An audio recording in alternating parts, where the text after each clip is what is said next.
Are you worried that you'll make mistakes investing, so you avoid investing, or you avoid being involved with your investing, or you have made mistakes with investing and you're afraid you may make more mistakes with investing?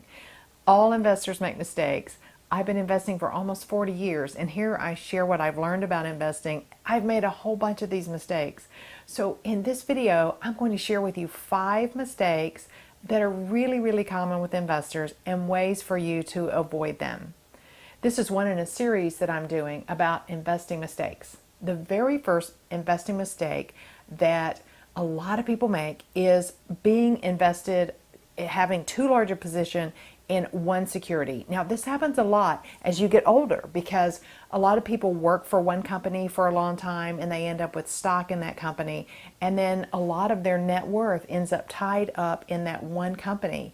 So the way to avoid this mistake is simply to diversify your portfolio and your investments. It's not just about stocks and bonds with me. If you've seen some of my other videos, I like alternative investments as well. So the way to avoid this mistake is simply to diversify among different stocks if you want to be in stocks, but certainly around different types of investments.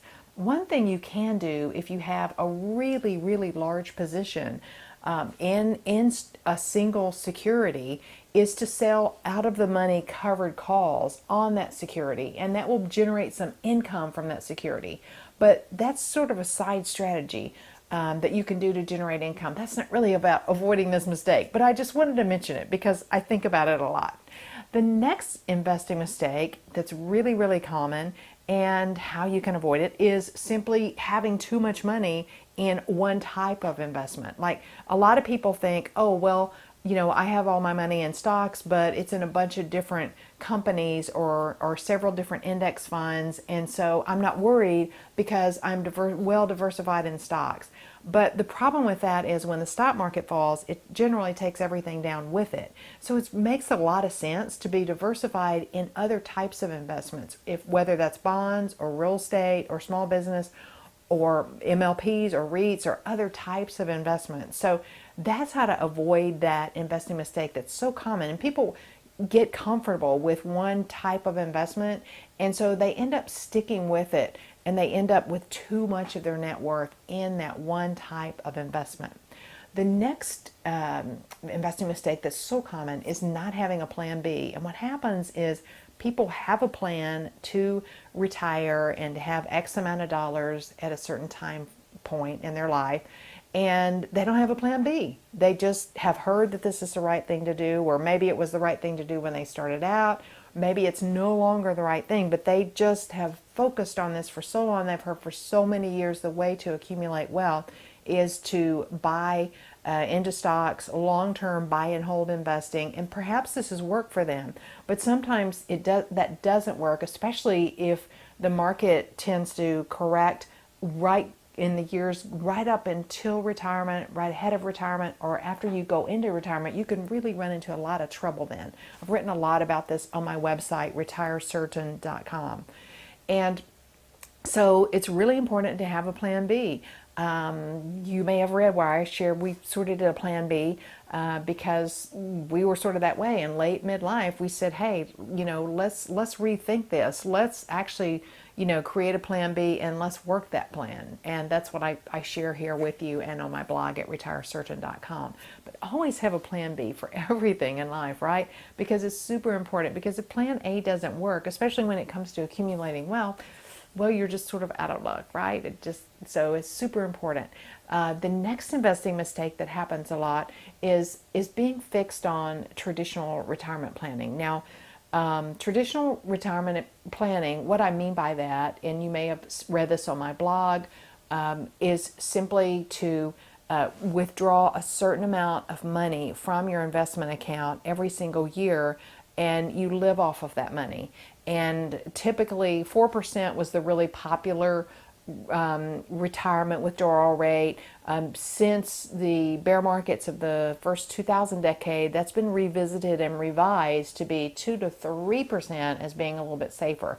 So it's really important, though, to look beyond that and think about, what else might work for me. So for example, we've generated diversified multiple income streams so that we weren't relying just on stocks and bonds. And so looking outside of the traditional retirement model of withdrawing 2 to 4% a year, and instead focusing on creating some assets that will accumulate in value while generating income before retirement, makes a lot of sense, and it's worked well for us. So I think it's really important for people to think a little bit outside of the box around that. So that was number 4. And number 5 is just simply not preparing for bear markets. So, I hear people say if a bear market happens, and that's sort of like if I die. I mean, it's going to happen. These are two realities, right? And so it's when a bear market happens.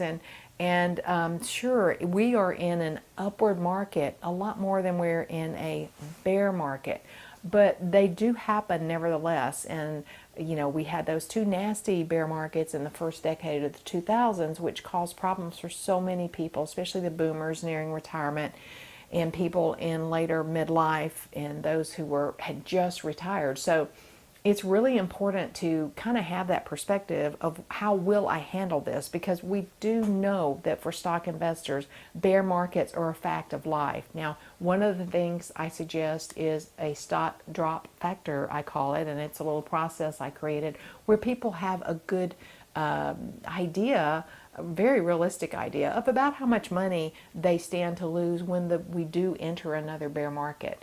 And it's just important to be prepared and accept this as a fact of life, not think that always the stock market is going to return 10% annual, have that 10% annual return as it has done over long periods of time.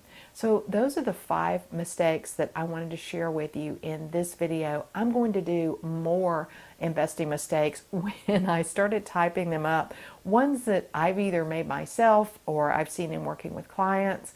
I realized, wow, there's a lot that I want to share here, but I didn't want to make this video super long. So those are the 5 mistakes in this video. There will be more mistakes, and you can read about the mistakes also at retirecertain.com. If you enjoyed this video, please let me know by clicking that little thumbs up below the video in the corner, and subscribe to my channel so that you don't miss any of my videos. Thank you for watching.